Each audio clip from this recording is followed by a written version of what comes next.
morning everyone. Welcome to Maths for Wednesday. Before we start our lesson today, let's go check on our learning intention and success criteria. We are learning that mathematicians can compare the length of objects.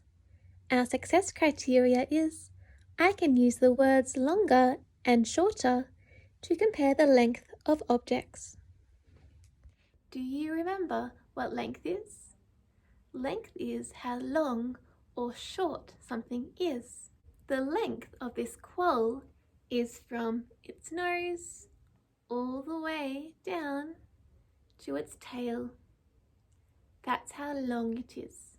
Yesterday we learned about these words, shorter and longer. We're going to keep practicing using those words today.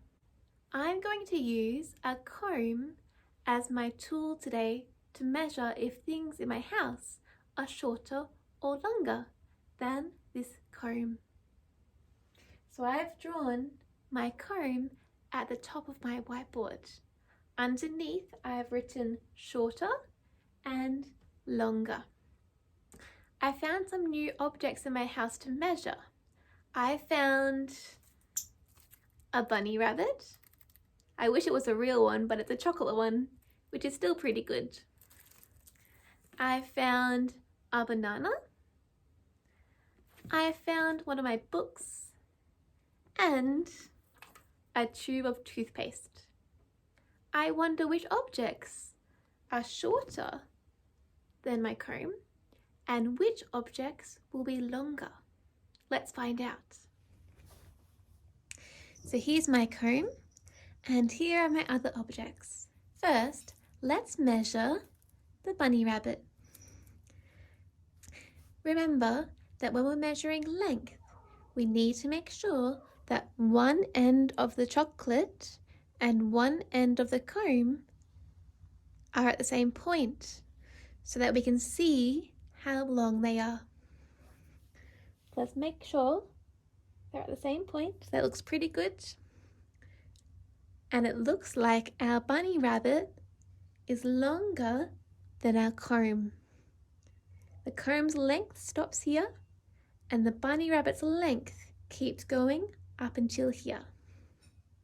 So because my bunny was longer than my comb, I'm going to draw my bunny on the longer side of my table. There we go. It says chocolate bunny and he's on the longer side. The next object was our banana. So let's match up the ends of our banana and our comb. There we go. And which one do you think is longer? Do you think that the banana is longer or the comb? That's right, the banana. You can see that the length of the banana starts here and it keeps going and it stops over here. Whereas the comb's length starts here, keeps going and stops here. This finger is further than this finger, so this one is longer. My banana was also longer than my comb, so I'll draw my banana on the longer side. All done. Next, let's measure our book. Let's see if our book is longer or shorter than the comb. Match up those ends.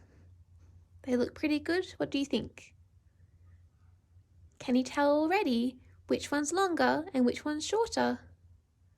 That's right, the book is longer, the length is longer, and the comb is shorter. So I'll put the book on the longer side. The book was longer than the comb. I've got a lot of things that are longer than the comb, haven't we? 1, 2, and now 3. Let's draw the book on the longer side.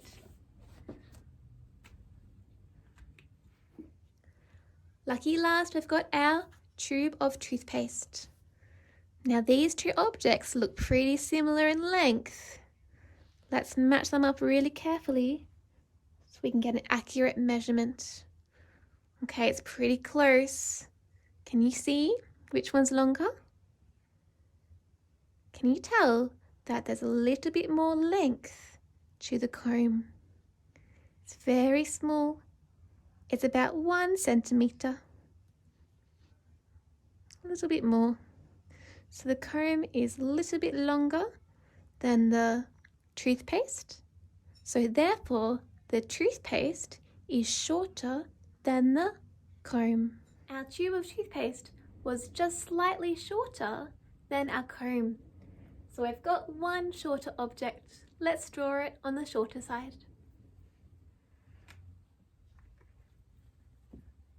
I'm finished. I've drawn all my objects and sorted them either onto the shorter side or the longer side when comparing them to the length of my comb. Which object will you use to compare the length of other objects to? Will you use your comb or something else? Whatever it is, just draw it at the top of your page, and then the other objects that you measure, draw them either in the longer side or the shorter side. Off you go everyone, have lots of fun measuring things in your house today. Bye!